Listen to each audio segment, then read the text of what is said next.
નમસ્કાર. આકાશવાણી અમદાવાદ વડોદરા પ્રાદેશિક સમાચાર હિના મોદી વાંચે છે. સૌપ્રથમ મુખ્ય સમાચાર. રાજ્ય મંત્રીમંડળે નવી 9 મહાનગરપાલિકાની રચનાને બહાલી આપતા હવે રાજ્યમાં 17 મહાનગરપાલિકા બનશે. બનાસકાંઠા જિલ્લાનું વિભાજન કરીને વાવ થરાદને નવો જિલ્લો બનાવવાની જાહેરાત. ત્રીજા ત્રિમાસિક ગાળામાં રાજ્યની જીએસટી આવકમાં 19% વધારો. વર્ષ 2025 દરમિયાન અલગ અલગ 4 જન્મોત્સવની ઉજવણી કરવાનો રાજ્ય સરકારનો નિર્ણય. અમદાવાદ સહિત રાજ્યભરમાં લોકોએ નવા વર્ષના આનંદ અને ઉત્સાહ સાથે વધામણા કર્યા. અને ભારતીય શાસ્ત્રીય સંગીતના મહાકુંભ સમા સપ્તક મહોત્સવનો આજથી આરંભ. સમાચાર વિગતવાર. મુખ્યમંત્રી ભૂપેન્દ્ર પટેલના અધ્યક્ષસ્થાને આજે મળેલી મંત્રીમંડળની બેઠકમાં રાજ્યમાં એક સાથે નવી 9 મહાનગરપાલિકાની રચના તેમજ બનાસકાંઠા જિલ્લાનું વિભાજન કરીને નવા વાવ થરાદ જિલ્લો બનાવવાના નિર્ણયને મંજૂરી આપવામાં આવી છે. સરકારે વર્ષ 2024-25ના બજેટમાં નવસારી, વાપી, આણંદ, નડિયાદ, મહેસાણા, સુરેન્દ્રનગર, વઢવાણ, મોરબી, પોરબંદર, છાયા અને ગાંધીધામ એમ કુલ 9 નગરપાલિકાઓને મહાનગરપાલિકામાં રૂપાંતરિત કરવાની જાહેરાત કરી હતી. આ 9 મહાનગરપાલિકાઓ તાત્કાલિક અસરથી કાર્યરત થશે તેમ સરકારના પ્રવક્તા મંત્રી ઋષિકેશ પટેલે જણાવ્યું હતું.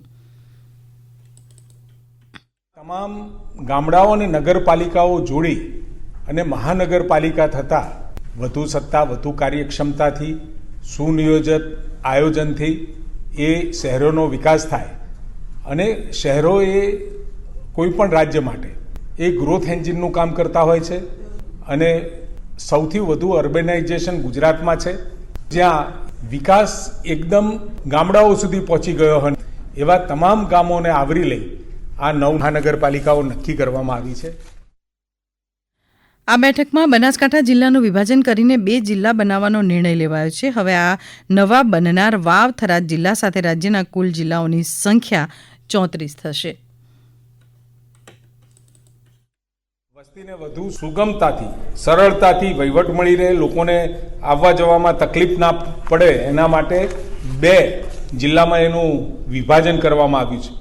વાવ થરાદ જિલ્લામાં કુલ 8 તાલુકાઓ વાવ, ભાભર, થરાદ, ધાનેરા, સુઈગામ, લાખણી, દિયોદર અને કાંકરેજ અને સાથે 4 નગરપાલિકાઓ ભાભર, થરાદ, થરા અને ધાનેરા, આ 4 નગરપાલિકાઓ અને 8 તાલુકાઓનો મળી કુલ વાવ થરાદ જિલ્લો બનશે, જેનું હેડક્વાર્ટર થરાદ રહેવાનું છે. વાવ થરાદને નવો જિલ્લો જાહેર કરવાના નિર્ણયને ગુજરાત વિધાનસભા અધ્યક્ષ અને થરાદ ધારાસભ્ય શંકર ચૌધરીએ આવકાર્યો છે. તેમણે કહ્યું કે નવા જિલ્લાના સર્જનથી માળખાકીય અને માનવ વિકાસ સુવિધાઓમાં વધારો થશે.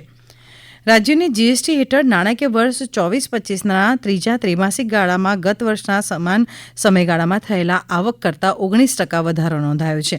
જ્યારે રાષ્ટ્રીય કક્ષાએ એ જ સમયગાળામાં આવકમાં 8% વધારો નોંધાયેલ છે. રાજ્યને ચાલુ નાણાકીય વર્ષે ત્રીજા ત્રિમાસિક ગાળામાં જીએસટી હેઠળ 18,448 કરોડની આવક થઈ છે, જે ગત વર્ષના સમાન સમયગાળામાં થયેલ આવક 15,520 કરોડ કરતાં 2,925 કરોડ વધુ છે. આ જ સમયગાળામાં રાજ્યને વેટ હેઠળ 8,197 કરોડ, ઇલેક્ટ્રિસિટી ડ્યુટી હેઠળ 2,912 કરોડ તેમજ પ્રોફેશનલ ટેક્સ હેઠળ 64 કરોડ મળીને કુલ 29,617 કરોડની આવક થઈ છે. સમગ્ર રાજ્યમાં 2025માં વિવિધ સીમાચિહ્નરૂપ જન્મોત્સવની ઉજવણી કરવાનો રાજ્ય સરકારે નિર્ણય કર્યો છે. મુખ્યમંત્રી ભૂપેન્દ્ર પટેલના અધ્યક્ષસ્થાને સ્ટીયરિંગ કમિટીની પ્રથમ બેઠકમાં સંવિધાનનો અમૃત મહોત્સવ અને કટોકટીના 50 વર્ષ, સરદાર પટેલની 150મી જન્મજયંતિ, ભગવાન બિરસા મુંડાની 150મી જન્મજયંતિ અને અટલ બિહારી વાજપેયીજીના 100મા જન્મજયંતિ વર્ષની જનભાગીદારી દ્વારા ઉજવણી કરવાનો નિર્ણય કરાયો છે. આ ઉજવણી અંતર્ગત વિવિધ સ્પર્ધાઓ, વ્યાખ્યાનમાળાઓ, ટ્રાયબલ હેરિટેજને પ્રોત્સાહિત કરતા જનજાતિ ગૌરવ મેળાઓ વગેરેના સમયબદ્ધ આયોજનની વિગતવાર પ્રસ્તુતિ મુખ્યમંત્રી અને મંત્રીઓ સમક્ષ આ બેઠકમાં કરવામાં આવી હતી. કેન્દ્રીય મંત્રીમંડળે ડી-એમોનિયમ ફોસ્ફેટ ડીએપી ખાતરો પર પોષક તત્વો આધારિત સબસિડી વધારીને ₹3,500 પ્રતિ મેટ્રિક ટન કરવાની મંજૂરી આપી છે, જેનાથી ખેડૂતોને પોસાય ભાવે ડીએપી ખાતર મળી રહેશે. નવી દિલ્હીમાં આજે કેબિનેટની બેઠક બાદ મીડિયાને સંબોધતા કેન્દ્રીય માહિતી અને પ્રસારણ મંત્રી અશ્વિની વૈષ્ણવે જણાવ્યું કે ખેડૂતોને હવે ₹1,350ના ભાવે 50 કિલોની થેલી મળતી રહેશે. આ નિર્ણયથી અંદાજે 3,850 કરોડનો વધારાનો બોજ પડશે, જે કેન્દ્ર સરકાર ઉઠાવશે. આ સમાચાર આપ આકાશવાણીના અમદાવાદ વડોદરા કેન્દ્ર પરથી સાંભળી રહ્યા છો. આ સમાચાર આપ અમારી YouTube channel AIR news Gujarat પર પણ સાંભળી શકશો. વધુ સમાચાર માટે અમારી વેબસાઇટ newsonair.gov.in/gujarati અને અમારા એક્સ હેન્ડલ AIR_news_ABAD ને ફોલો કરી શકો છો. રાજ્યભરમાં નવા વર્ષના વધામણા ઉત્સાહ અને ઉમંગપૂર્વક કરાયા હતા. નવા વર્ષના સુપ્રભાતને લોકોએ વધાવ્યું હતું. ખાસ કરીને રાજ્યના યાત્રાધામોમાં નવા વર્ષના પ્રથમ દર્શન માટે ભાવિક ભક્તોની ભીડ જોવા મળી હતી. યાત્રાધામ અંબાજી અને સોમનાથમાં ભક્તોનો ધસારો જોવા મળ્યો હતો. ભાવિક ભક્તોએ આજના નવા વર્ષ આરંભે પોતાના પરિવાર અને દેશની અને રાજ્યની પ્રગતિ માટે પ્રાર્થના કરી હતી. નવા વર્ષની ઉજવણી દરમિયાન રાજ્યમાંથી કેટલાક જિલ્લાઓમાં ગુના કરેલા લોકોને પોલીસે પકડી કાર્યવાહી હાથ ધરી છે. જેમાં અમદાવાદ શહેર પોલીસે ગઈરાત્રે પ્રોહિબિશનના 218 કેસ નોંધ્યા છે, તો ડ્રિંક એન્ડ ડ્રાઇવના 223 કેસ પકડ્યા છે. સિંધુ ભવન રોડ પરથી ડ્રગ્સ અને ઝડપાયેલા લોકોનો બોડકદેવ પોલીસ વિભાગમાં ગુનો નોંધાયો.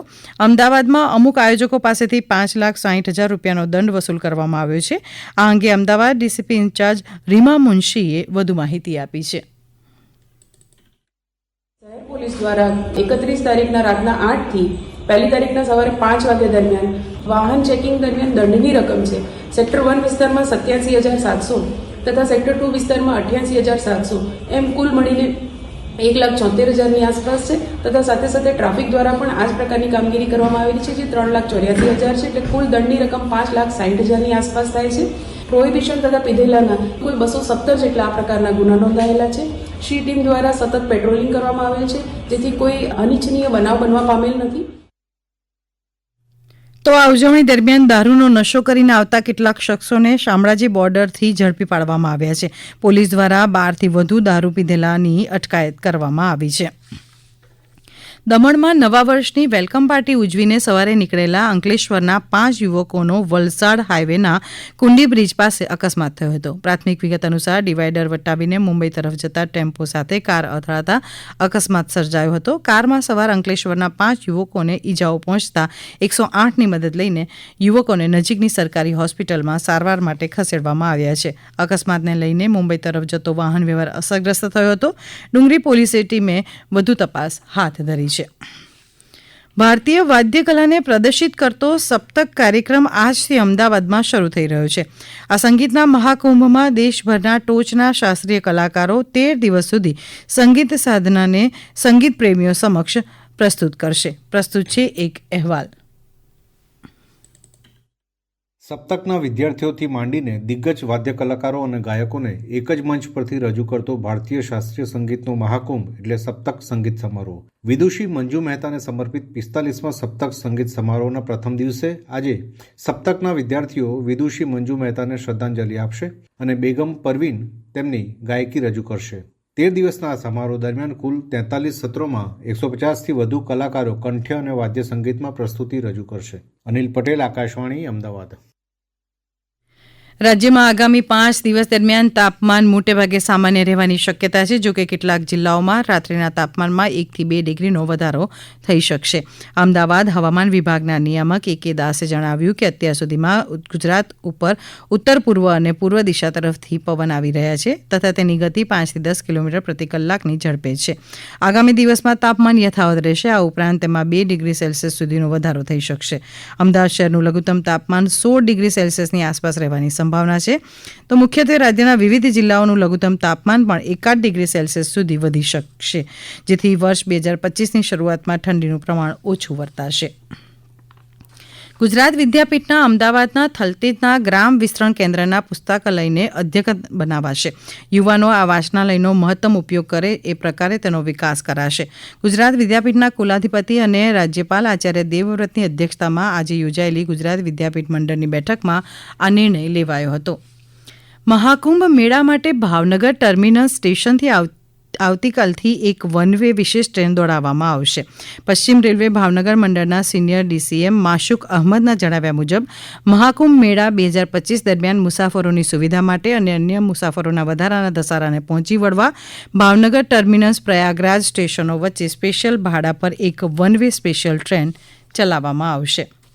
ડાંગના આહવા ખાતે કલેક્ટર મહેશ પટેલના અધ્યક્ષસ્થાને જિલ્લા માર્ગ સલામતી સમિતિની બેઠક યોજાઈ હતી, જેમાં માર્ગ સલામતી અંગે શાળાઓમાં સેમિનાર યોજવા, CPRની તાલીમ આપવી તેમજ વ્યાપક પ્રમાણમાં જિલ્લાના નાગરિકોને માર્ગ સલામતી અંગે જાગૃતિ ફેલાય તે હેતુથી સોશિયલ મીડિયા પર શોર્ટ ફિલ્મ તેમજ પોસ્ટરો દ્વારા પ્રચાર પ્રસાર કરી લોકોમાં જાગૃતિ ફેલાવવા જણાવાયું હતું.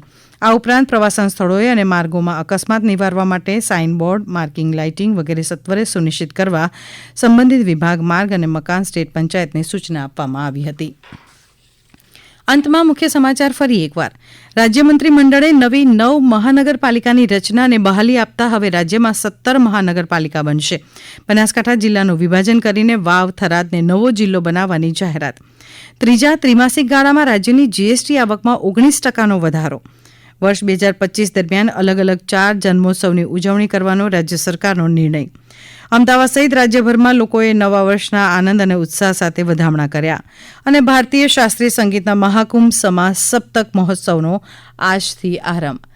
આકાશવાણી અમદાવાદ વડોદરા કેન્દ્ર પરથી પ્રાદેશિક સમાચાર પૂરા થયા.